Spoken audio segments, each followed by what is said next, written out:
Even with grocery prices going up, it's still possible to save money in 2022. Let's talk about it.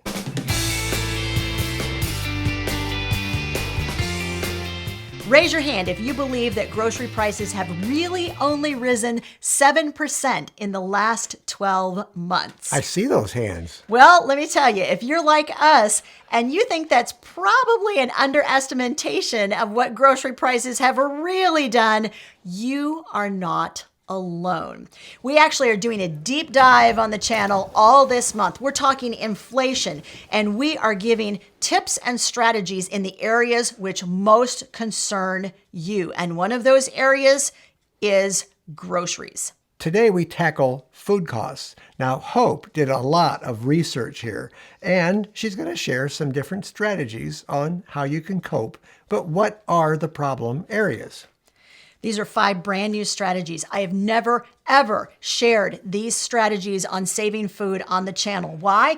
Because, well, this is a unique situation we're in, and I really wanted to take a look at what's going on with the food prices and then give you some ideas, practical ways that you can react to those rises at the grocery store and maybe even walk out still saving money on your grocery bill. Let's take a look at the figures that we get from the USDA. Now, once a month, the USDA puts out what they call their family meal plans. So those meal plans tell you exactly what a family or an individual should be spending in order to achieve a balanced diet at the grocery store. For the purposes of this program, we chose a family of 4. So we've got a mom, a dad, and then we've got 2 children, one who is age 6 to 8 and one who is age 9 to 11. So if you look at the chart, we see in January of 2021 that family spent $675 on what is considered a thrifty meal plan.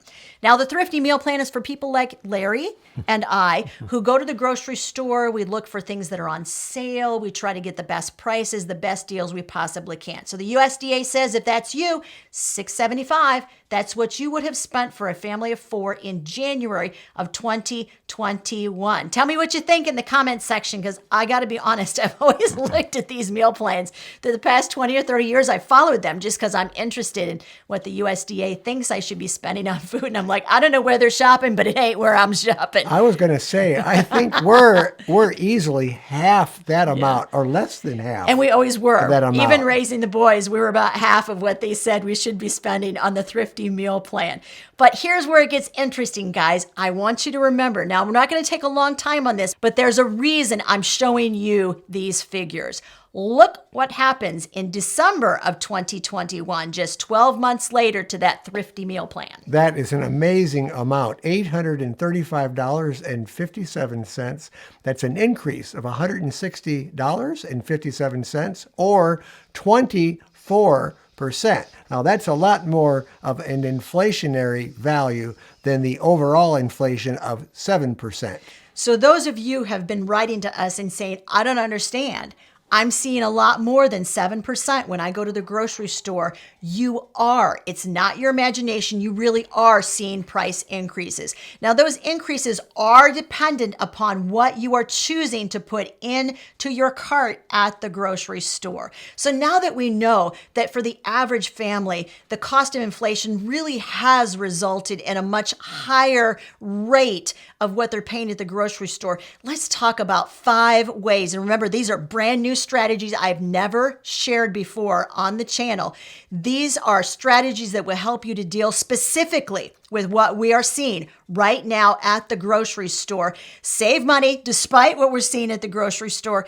And for each of the tips, we're going to put on our far-seeing glasses and we're going to predict what we'll see in each of these areas throughout the rest of 2022. Hey, if you're not familiar with us, I'm Hope, this is Larry, and we are Under the Median, where every week on this channel we talk about practical frugality. Now, what's the first tip we have for them on how they should be reacting to the rise in grocery prices? Well, you want to be kind of a food detective and you want to watch the packaging. Now, what do we mean by this? They are changing the way that they're packaging items, but they're doing it in a way that it isn't obvious. That's right. That package of cremette spaghetti that you pick up every week at the grocery store, you might look on the store shelf and think, well, it hasn't gone up in price. That's great. You put the spaghetti into your grocery cart, you go on your merry way, and what you don't realize is that the package may look exactly the same, but instead of getting 16 ounces, you're getting 12 or 14 ounces. That is how manufacturers are dealing with the rising prices. They are cutting the size of the packaging and what is included in the package. So you're actually getting less product for the same amount of money. So what should you do? You should make sure that before you put any item in your cart, you look at the ounces on the side of the package, compare it to the other things around it on the shelf, do the math, and make certain that you actually are getting the best price available on what you're buying at the grocery store. So here's what we predict all the way to the end of 2022. We believe that manufacturers have reached the end of their pre-purchase cost for their raw ingredients that they put into their products. So what's going to happen? Well, they're going to have to pass that on to the consumer. That means that not only will you see smaller packages, but we believe that you will also see price increases. It's going to be a double whammy, guys, and you're going to have to be on the lookout for that. The second strategy for saving on groceries in 2022 is do the math. And what we recommend is that you carry one of these with you, a calculator. Most of us have our cell phones with us, but we really like the idea of taking a second calculator with you that is not attached to your cell phone. Now, why do we suggest that? Because you should always be doing the math. Compare the unit prices of items that are right beside one another on the shelf. Now, sometimes that's not as easy as one would think it is, because by law now, in the United States at least, the grocery stores already have done the math for you. At least they say they have, right? So they have the price, the unit price down there.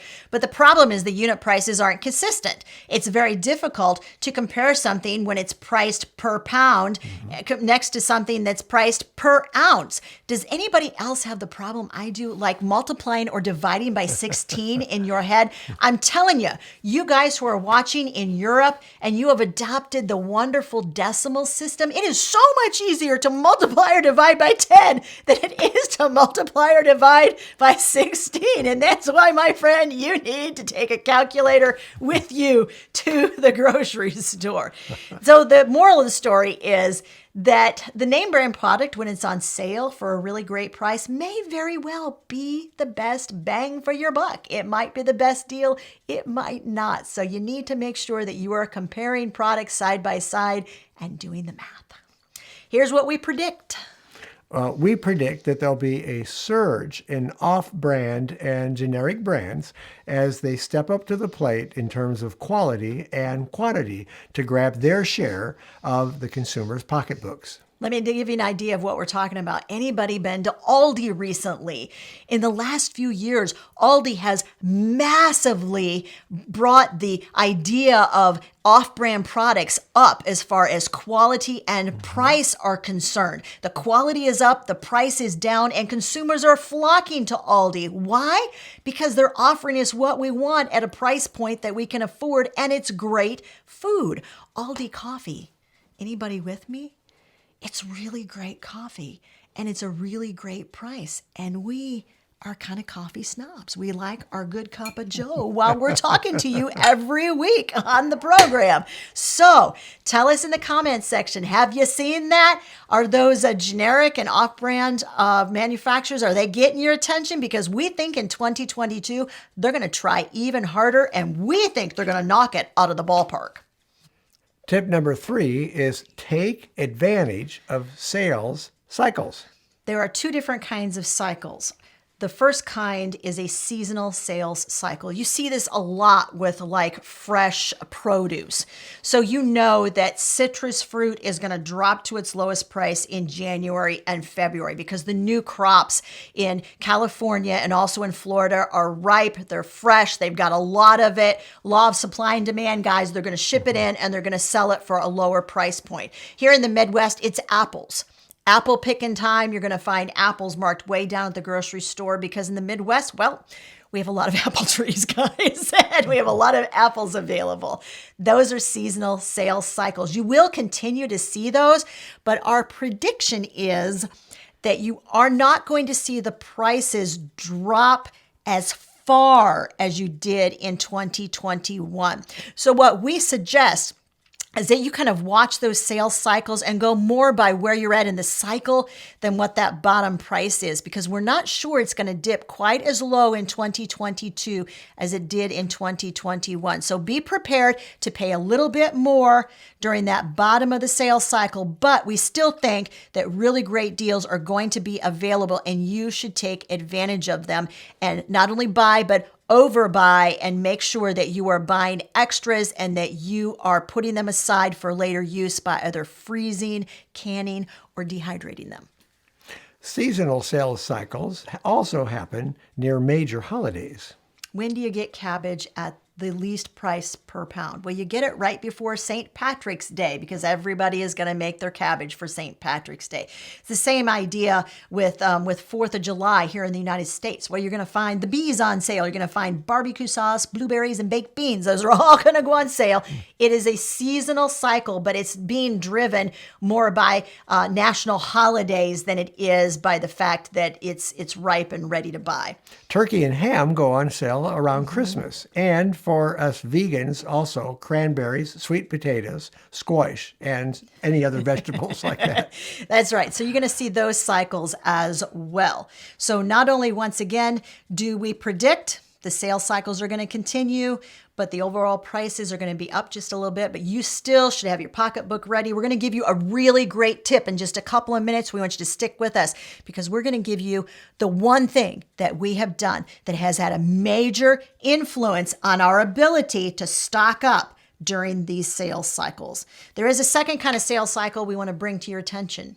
And that is the cyclical sales cycles. And that includes dairy, meat, and pantry supplies. So pretty much everything except produce is going to be included in this. A cyclical cycle means that it just comes around every few weeks. Somewhere between 6 and 12 weeks, you're going to see things go on sale. For instance, pasta, sales cycle on pasta is like every 8 weeks, it's going to go on sale again. Canned beans, maybe once every 6 weeks, you're going to see it go on sale. You're going to see it in the sales flyer because manufacturers are banking on the fact that they're going to make huge amounts of sales. It's numbers that they're looking at. So they're willing to drop their price a little bit in order to drive their product forward and be able to sell a whole bunch of it at once.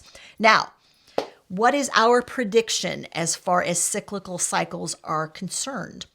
We think they'll continue, but we think they're going to be spread out. So here, our advice in the past has always been this. No, like if you know that pasta goes on sale every 8 weeks, when it goes on sale, buy enough pasta at that low price to get you through 8 weeks until the next time it goes on sale. We're going to vary that advice just a little bit in 2022 and tell you buy a couple of extra pastas because we are convinced from what we've researched that although manufacturers are still going to have the cyclical sales, we think that they're going to spread them out a little bit and have fewer of them throughout the year. So go ahead, buy a couple of extras when you see something go on sale because those couple of extra pastas will get you through until the next sales cycle, which is going to be a little bit further out in 2022. Our next tip is don't buy the usual. Now, what do we mean by that? Well, you notice that meat prices went up about 20%. So what can you do if you still want to buy meat? That's okay. How about switching the kinds of meat you buy? Now, we know that beef is the most expensive, especially ground beef. And our listeners have told us that. So if you look at this chart, you'll notice that there's several other kinds of meats that we have showing here. So we show pork at 17% change, poultry's at 8.5, fish and seafood is only an 8% increase, and other meats are only at 5%. You want to save money at the grocery store in 2022, you're going to have to be flexible. You're going to have to think outside the box. You're going to have to maybe buy something different than you are accustomed to buying. But if you're willing to do that, you can still purchase meat if that's what you want to do, but maybe you're not going to purchase beef. You're going to purchase chicken. Now, here's the other thing I really want to bring out is the fact that even within the poultry area, you're going to find that, for instance, chicken breast, always going to be your most expensive thing to buy, right? So even when you're looking at chicken, I want you to consider maybe buying chicken thighs, maybe buying chicken drumsticks. Buy the less expensive whole chickens as opposed to buying the chicken parts that have already been cut up for you. So can you still buy meat? Yes. If you want to buy meat, you can still buy meat. If you want to save money, you can still save money. But you're going to have to think about buying different cuts and different kinds of meat than you are generally accustomed to purchasing at the grocery store. Now I'm going to hit a couple of ideas for us vegans who aren't out there buying the meat. All right. So I want to look at fruits and vegetables. When it comes to fruits and vegetables, think about canned and think about frozen. I think we all like to have fresh vegetables, right? But sometimes fresh vegetables are not going to give you the best buy at the grocery store. Don't forget, there are other areas of the grocery store that actually sometimes have terrific buys on canned pears, canned peaches, canned pineapple, and fresh juice. Those are still going to be available. And in fact, those canned processed products did not rise as steeply as the fresh fruits did. So when you go to the grocery store, don't just look in the produce department. Make sure you're also looking for fruits and vegetables in the canned department and also in the frozen food department. We predict that although manufacturers will try to make up for a loss in profit, there's still going to be some good deals out there available to you. We just have to know where to look.